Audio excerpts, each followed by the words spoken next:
একেবারে আমাদের প্রস্তুতি শেষ প্রান্তে। আমরা দাগের নির্দিষ্ট স্থানে দাঁড়িয়ে যাই। মাশাআল্লাহ মাশাআল্লাহ,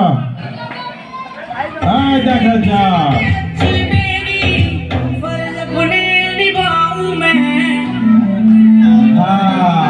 খেলা জমেছে, খেলা জমে